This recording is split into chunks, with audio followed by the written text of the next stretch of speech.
It's incredible, isn't it, Shabana Azmi, that this is a case, as I said, a shameful blot on the country, but it's not. It doesn't seem to have pricked the conscience of so many people as much as it should have.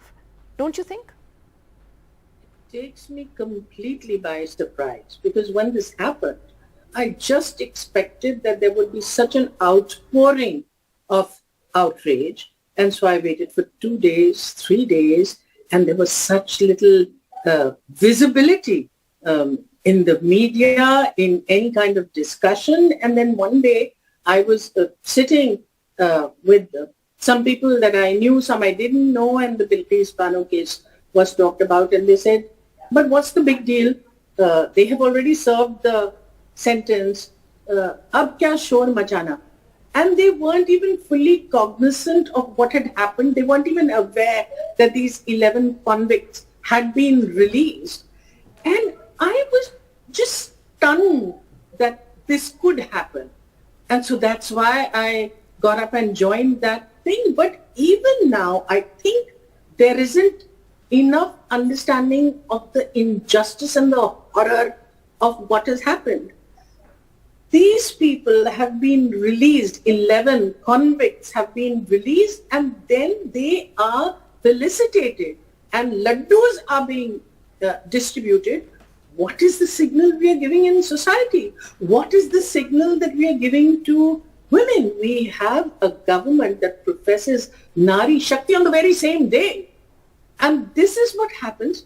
And we just sort of helplessly sitting around and saying, ab kya kare? I mean, I just cannot even express enough my horror and my complete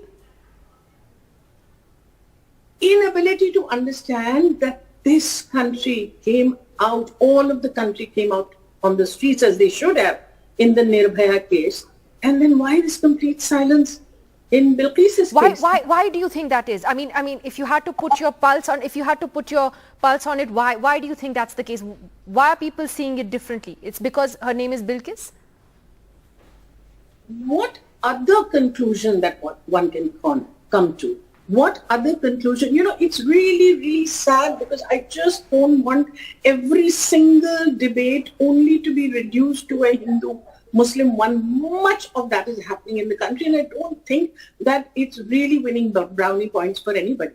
But what is this? This seems like there is a conspiracy here to use this moment and create more communal tension and fissures in the community, maybe with an eye on the elections, on the coming elections. What else can you imagine that this silence is for? What other reason can there be?